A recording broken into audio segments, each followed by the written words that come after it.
खुशी की वजह कैप्टन था। वो कैप्टन के चेहरे की तरफ देखता है, उसकी खूबसूरत आंखें, उसकी प्यारी सी स्माइल। उस कैप्टन देखने में बहुत ज्यादा खुश लग रहा होता है और फिर एक सेकंड के अंदर अंदर ते आगे बढ़ता है और कैप्टन के गाल पर किस कर लेता है।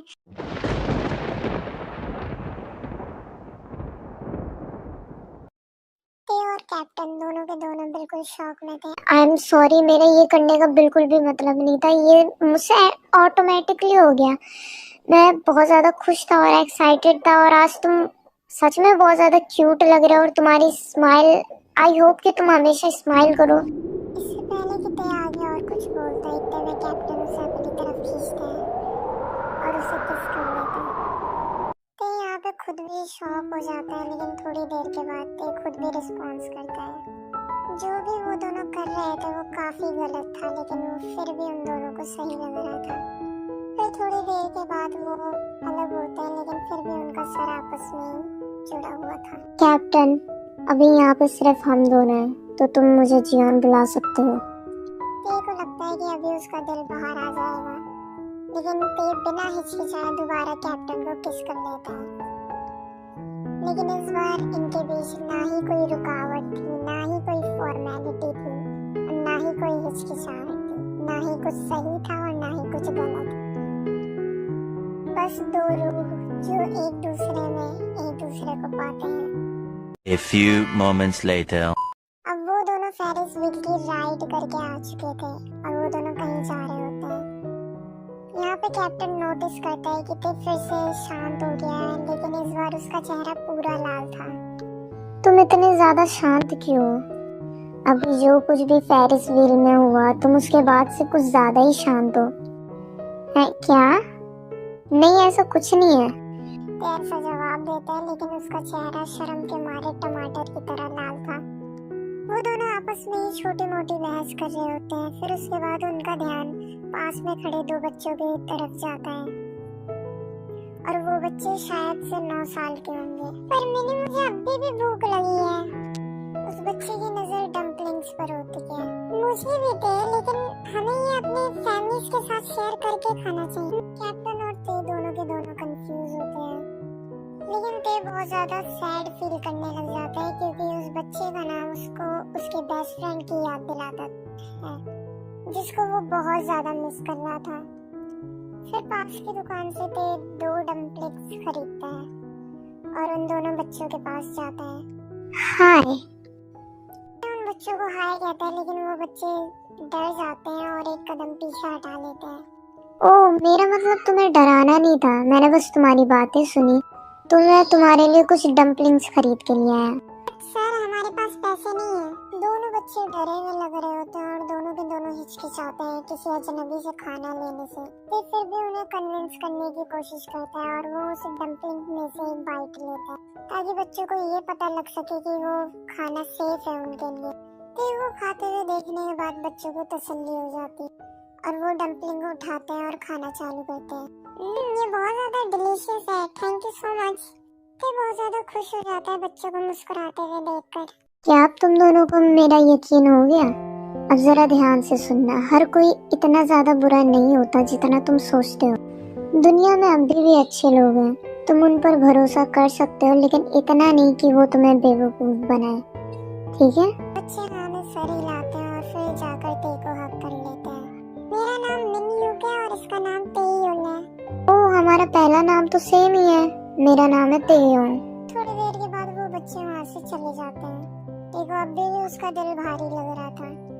ते खड़ा होता है और मुड़ता है, लेकिन उसका दिल धड़कना भूल जाता है जैसे ही उसकी नजर कैप्टन से मिलती है, क्योंकि कैप्टन को देखते ही उसे वो किसी याद आ जाती है, तो वो दूसरी तरफ देखने लग जाता है। बहुत अच्छे हो, थैंक्स।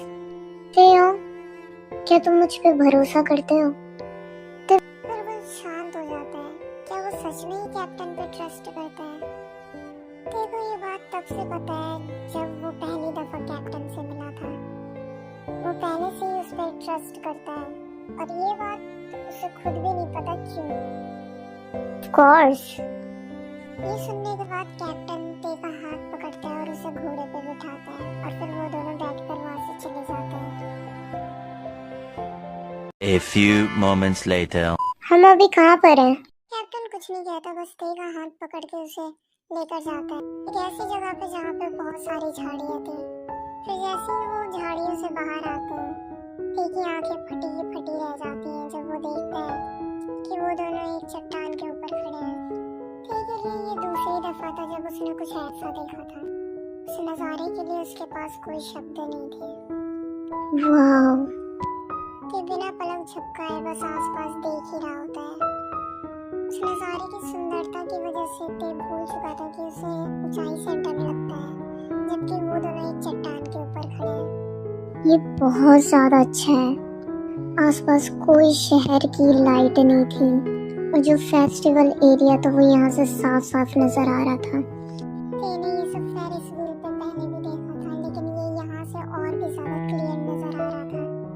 यहाँ पर लेट जाओ। जी के ते को अपने पास इशारा करके बोलता है। तुम्हें याद है जब मैंने तुम्हें बोला था कि मैं तुम्हें पसंद करता हूँ? दोनों की नजरें सिर्फ सितारों पर ही थी। ते हाँ में सर हिलाता है। लेकिन तुमने कहा था कि तुम मजाक कर रहे हो। नहीं, मैं नहीं कर रहा था। ते बिल्कुल शॉक हो जाता है, यहाँ तक कि उसका खुद का दिमाग काम करना बंद कर देता है। उसका दिल और भी ज्यादा स्पीड में धड़कने लग जाता है।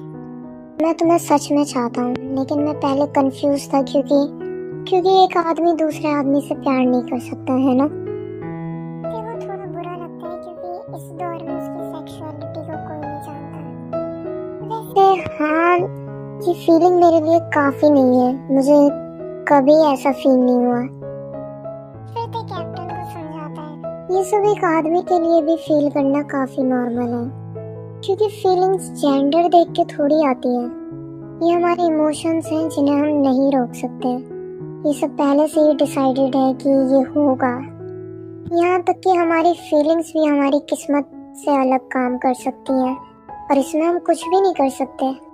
हाँ, दुनिया में ऐसा हो सकता है कि लोग अपनी फिजिकल बॉडी को कंट्रोल कर सकते हैं, लेकिन वो सफ़ेद रोशनी जो हमारे अंदर है एक्चुअली में वही हमें कंट्रोल कर रही होती है और उससे हम खुद को नहीं बचा सकते, और या फिर हम बचा सकते हैं। फिर उन दोनों के बीच शांति छा जाती है। वो देखो, एक शूटिंग स्टार। वो एक म्यूटरॉइड है, लेकिन उसे लोग टूटता तारा बोलते हैं। तुम उससे कुछ भी मांगोगे वो सच हो जाएगा। तुम बताओ, तुम्हारी क्या विश है? ते बिल्कुल चुप हो जाता है इस सवाल पे। उसके पास बहुत सारे विश हैं, महंगी चीजें, ब्रांडेड कपड़े और उसके लिए सबसे ज्यादा पॉपुलर और सक्सेसफुल फैशन डिजाइनर बनना। लेकिन उसे खुद भी नहीं पता कि उसे अब ये सब नहीं चाहिए। वो बस एक ही विश चाहता है। मैं चाहता हूँ कि तुम एक लंबी जिंदगी जियो और मेरे साथ रहो। तेरे को बहुत ज्यादा उदास फील होता है क्योंकि ये सब पॉसिबल नहीं है, और वो वक्त भी बहुत जल्द आने वाला है जब वो कैप्टन की मौत को देखेगा, या फिर वो नहीं देखेगा। तुम बताओ, तुम्हारी क्या विश है? मेरी विश तो यही है कि तुम्हारी विश पूरी हो जाए। ते इतना सुंदर स्माइल करता है। क्या होगा अगर कैप्टन को पता हो कि उसकी किस्मत में क्या लिखा है? लेकिन ये तो सिर्फ ते ही जानता है। ते ये सब सोच के बहुत ज्यादा परेशान हो जाता है, लेकिन वो खुद भी कुछ नहीं कर सकता। ये सब देखने में सबसे ज्यादा खूबसूरत नजारा लग रहा था। कैप्टन देख सकता है अपने लोगों को जो शांति से जी रहे थे, जो कि सेलिब्रेशन को एंजॉय कर रहे थे। ये सब देखने में ऐसा लग रहा था कि जैसे एक राजा अपने लोगों की चिंता करता है, लेकिन लोग अपने राजा की बिल्कुल भी चिंता नहीं करते थे। वो अपनी जान को भी दांव पे लगा सकता है अपने देश के लोगों को बचाने के लिए, लेकिन उसके लोग उसका बिल्कुल भी सपोर्ट नहीं करेंगे जब उन्हें कैप्टन के बारे में पता चलेगा। और ये सच्चाई बहुत ज्यादा कड़वी है। A few moments later. उसने मुझे घर तो भेज दिया, लेकिन मुझे अभी से ही बहुत ज्यादा खाली खाली फील हो रहा है। मैं उसे मिस कर रहा हूँ, या फिर मैं कुछ ज्यादा ही ओवर रिएक्ट कर रहा हूँ। ओह, मैं जिमिन को भी बहुत ज्यादा मिस कर रहा हूँ। मुझे उसकी बात सुन लेनी चाहिए थी। मुझे उससे लड़ाई नहीं करनी चाहिए थी। मुझे अब खुद से नफरत हो रही है। वो हमेशा की तरह सही ही था। आई होप कि वो जैसा भी हो ठीक ही हो और खुद को ब्लेम ना कर रहा हो हमारी लड़ाई की वजह से। मैं बस उसे सॉरी कहना चाहता हूँ और उसे ये भी बताना चाहता हूँ कि मैंने अपनी फर्स्ट किस कर ली है। और मेरा फर्स्ट बॉयफ्रेंड भी। ओके काम डाउन ते, बस पानी की तरह बहना चालू मत हो जाओ। बस खुद को संभालो और कुछ काम भी करो। दिसंबर 6, 1894। Dear diary. अब मुझे ढंग से नहीं पता कि मैं इसकी शुरुआत कैसे करूं। अभी मेरे अंदर इमोशंस का तूफान चल रहा है। अभी मेरा दिल काफी भरा हुआ है और इसका रीजन सिर्फ और सिर्फ कैप्टन है। वो हमेशा से ही इसका रीजन रहा है और वो हमेशा ही रहेगा। मुझे कभी भी ऐसी चीजें फील नहीं हुई पहले। वो बटरफ्लाइज, वो चमकीली फीलिंग्स, वो बिजली की तरह चलने वाली सेंसेशन, मैंने ये सारी चीजें एक ही दिन में फील कर ली। मैं कभी इतना खुश नहीं हुआ। लेकिन अब मुझे डर लग रहा है। मुझे डर लग रहा है क्योंकि मुझे पता है ये खुशी ज़्यादा देर तक नहीं रहेगी। यहाँ अभी दिसंबर ही चल रहा है और फिर कुछ दिनों के बाद जनवरी चालू हो जाएगा। मुझे खुद को प्रिपेयर करना पड़ेगा कि आगे क्या आने वाला है। लेकिन मुझे और भी ज़्यादा डर लग रहा है क्योंकि मैं उसके प्यार में बहुत ज़्यादा बुरी तरीके से पड़ चुका हूँ। मैं जानता हूँ कि मेरी फीलिंग्स उसके लिए बहुत ज़्यादा गहरी है और एक मैं बहुत बड़ा बेवकूफ़ भी हूँ जो मैंने अपनी फीलिंग्स के साथ ये सब होने दिया। उसके साथ प्यार में पड़ना मेरे प्लान में बिल्कुल भी नहीं था। अब मुझे ये चिंता हो रही है कि अब हिस्ट्री को कैसा लिखा गया होगा। मैं ये बात बिल्कुल भी एक्सेप्ट नहीं कर सकता कि मैं उसे मरता हुआ देखने वाला हूँ। बस इसके बारे में सोच कर ही मेरे दिल में बहुत ज़्यादा दर्द होने लग जाता है। मैंने खुद से वादा किया था कि मैं अपनी फीलिंग्स को कंट्रोल करूँगा, लेकिन ये मेरे लिए बहुत ज़्यादा मुश्किल है। मुझे ये तो पता था कि मुझे एक टास्क पूरा करना है, लेकिन मुझे ये नहीं पता था कि मेरी फीलिंग्स इतनी ज़्यादा गहरी चली जाएंगी। हे डियर डायरी, मैं उसकी लंबी ज़िंदगी के लिए विश करता हूँ। मुझे नहीं पता कि तुम ये सुन रहे हो, लेकिन मैं चाहता हूँ कि तुम ये सुन लो। प्लीज़ प्लीज़ मेरी बस ये विश सुन लो, क्योंकि इस मौके पे मैं उसको खोना बिल्कुल भी नहीं चाहता। मुझे डर लगता है उसे खोने से। क्या मैं बस कम से कम पास्ट को बदल नहीं सकता? Hurt theo। The next day.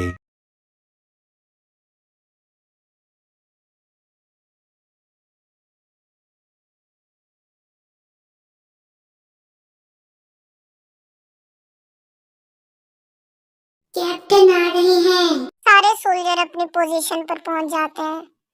Captain काफी ज्यादा स्ट्रिक्ट था, लेकिन सबके सब उसे अपना रोल मॉडल मानते थे और उन सबको ये भी पता है कि कैप्टन को कितना गुस्सा आता है। Good morning captain. Good morning. क्या तुम सब अपनी ट्रेनिंग सही से कर रहे हो? सारे के सारे सोल्जर शॉक थे क्योंकि ये पहली बार था कि कैप्टन ने जवाब देते हुए कोई और लाइन ऐड की है। इस बैच की ट्रेनिंग खत्म होने में 1 महीना और कुछ हफ्ते ही रह गए हैं। फिर कैप्टन फील्ड की दूसरी साइड जाता है किसी को देखने के लिए, और कैप्टन को वो इंसान दिख भी जाता है जो कि प्रैक्टिस कर रहा होता है और उसने काफी ज्यादा इम्प्रूव भी किया है। तुम रेसलिंग करने में काफी अच्छे हो। अभी ते का वाटर ब्रेक चल रहा था और उसने अचानक से किसी की आवाज सुनी, और जब उसे पता चला कि वो आवाज किसकी थी, वो तुरंत अपने बालों को सही करने लग जाता है। कौन, मैं? नहीं तो। तुमने कब से अपने बालों को सही करना सीख लिया है? क्या ये इतना बुरा है? मैं बस अच्छा दिखना चाहता हूँ। अगर तुम ये मेरे लिए कर रहे हो तो फिर तुम्हें ये सब करने की कोई जरूरत नहीं है, क्योंकि मेरे लिए तुम ऑलरेडी परफेक्ट हो। कैप्टन का कॉम्प्लीमेंट सुनकर ते को शर्म आने लग जाती है। ते के चेहरे पे बड़ी स्माइल आ जाती है और वो भाग के दोबारा फील्ड में चला जाता है। सारे सोल्जर्स दोबारा इकट्ठा होते हैं और कैप्टन फिर उनके बीच आ जाता है और एक ट्रेनर के कान में कुछ बोलता है, और फिर थोड़ी देर के बाद वो ट्रेनर अनाउंस करता है, ओके एवरीवन, चलो अब दूसरा राउंड खेलते हैं, लेकिन इस बार कंपटीशन कैप्टन के साथ है। सोल्जर्स के बीच बातचीत चलने लग जाती है कि इस बार कौन लड़ेगा कैप्टन से, क्योंकि सबके सब अच्छे से कैप्टन को जानते थे। मैं जाऊंगा। बोगम अपना हाथ उठाता है और सबकी नजर बोगम के ऊपर ही होती है। कैप्टन ते को चूज करना चाहता था, लेकिन अब उसके पास कोई और चॉइस नहीं है। ये बस एक फ्रेंडली मैच है जो कि तुम्हारे स्किल्स को टेस्ट करने के लिए है। ये कोई रियल मैच नहीं है। कैप्टन इतना बोगम से बोलकर अपनी पोजीशन ले लेता है और दूसरी साइड पे बहुत ज्यादा नर्वस फील कर रहा होता है क्योंकि उसे पता है कि कैप्टन बोगम से कितना ज्यादा जेलस है। वो बस होप ही कर सकता है कि इन दोनों के बीच कुछ सीरियस ना हो जाए। मैच स्टार्ट हो जाता है और इन दोनों के बीच काफी उतार और चढ़ाव चल रहा होता है और मैच काफी ज्यादा दिलचस्प हो जाता है। बोगम को एक मौका मिलता है और वो तुरंत कैप्टन का हाथ पकड़ के उसे नीचे पटक देता है। वहाँ पे जो भीड़ थी वो सारी की सारी चौंक जाती है, लेकिन फिर भी वो उन दोनों के लिए चीयर करना चालू करते हैं। लेकिन अभी मैच खत्म नहीं हुआ। जेके दोबारा खड़ा होता है और फिर वो अपना शर्ट उतार देता है क्योंकि उसे बहुत ज्यादा पसीने आ रहे होते हैं। भीड़ और भी तेज चिल्लाने लग जाती है, लेकिन ते कुछ भी नहीं कर सकता और उसका दिल बहुत ज्यादा जोरों से धड़कने लग जाता है। बोगम भी अपनी शर्ट उतार देता है और ये सब देखकर जेके मुस्कुराता है। क्या तुम तेयोंग को पसंद करते हो? जेके इतनी आवाज में बोलता है कि बस वही दोनों सुन सकते थे।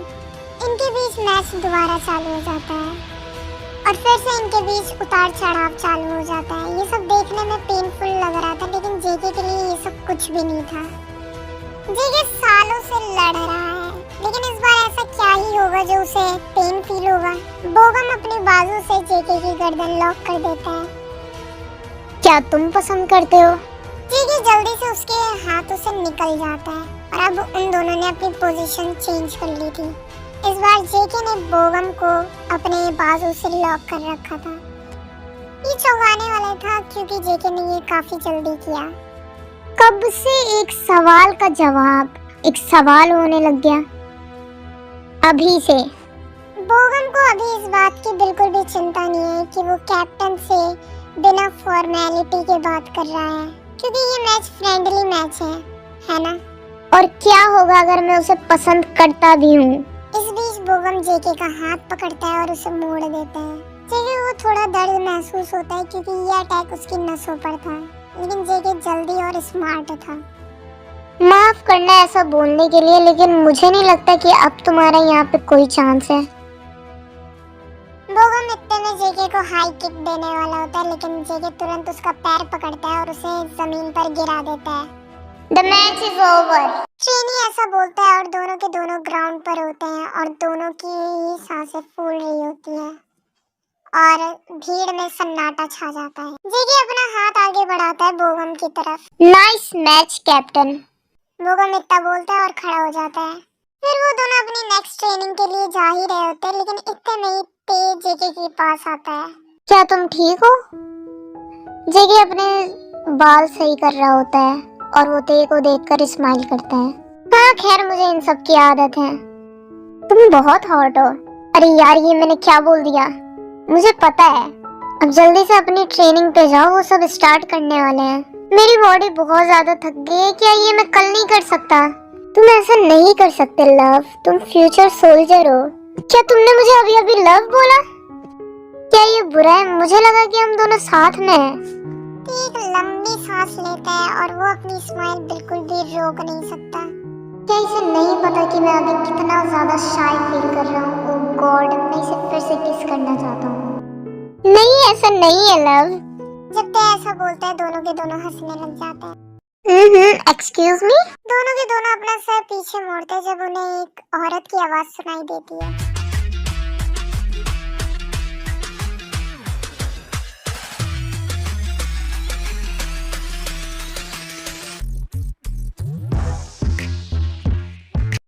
के लिए वो चेहरा बिल्कुल भी जाना पहचाना नहीं था, लेकिन जेके के लिए था। वहाँ की भीड़ उसी लड़की को घूरने लग जाती है क्योंकि वो औरत बहुत ज्यादा खूबसूरत होती है और वो सब यही सोच रहे होते हैं कि ये है कौन। मैं बीच में आने के लिए माफी चाहती हूँ, लेकिन क्या मैं जुंगकुक को थोड़ी देर के लिए ले जा सकती हूँ? वो ऐसा पोलाइटली बोलती है और वो बिल्कुल एक एंजल की तरह लग रही होती है। लीसा ये तेयोंग है और तेयोंग ये लीसा है। जेके वो कहना तो नहीं चाहता था जो वो कहने वाला है, लेकिन सबके सब उन्हीं की तरफ देख रहे होते हैं। और ये मेरी फियांसे है। फिर भी अपनी स्माइल को गायब नहीं होने देता, बल्कि उसका दिल तो चूर चूर हो चुका था। मुझे ये सब देख के बहुत ज्यादा हर्ट हो रहा है। तुमसे मिलकर अच्छा लगा लीसा। दोनों के दोनों हाथ मिलाते हैं और फिर ते खुद से ही सवाल करते हैं, क्या मैं उसके लिए सिर्फ एक खिलौना हूँ? अगर तुम माइंड ना करो, क्या मैं इससे थोड़ी देर के लिए बात कर सकती हूँ? क्यों नहीं, वैसे भी तो ये तुम्हारा ही फियांसे है। ते इतना कहकर वहाँ से मुड़ जाता है और वापस चला जाता है। जीके दोबारा ते को बुलाने वाला होता है, लेकिन फिर वो सोचता है कि ये सब फिर लोगों को अजीब लगेगा। जीके को बहुत ज्यादा स्टूपिड फील हो रहा होता है, क्योंकि अब भी उसके पास कोई चॉइस नहीं है। मुझे तुमसे बात करनी है किसी बारे में, चलो यहाँ से। अगर आपको ये स्टोरी पसंद आ रही है तो इसको ज्यादा से ज्यादा लाइक और शेयर कीजिए और कमेंट कीजिए ज्यादा से ज्यादा कि आपको कैसी लगी वीडियो।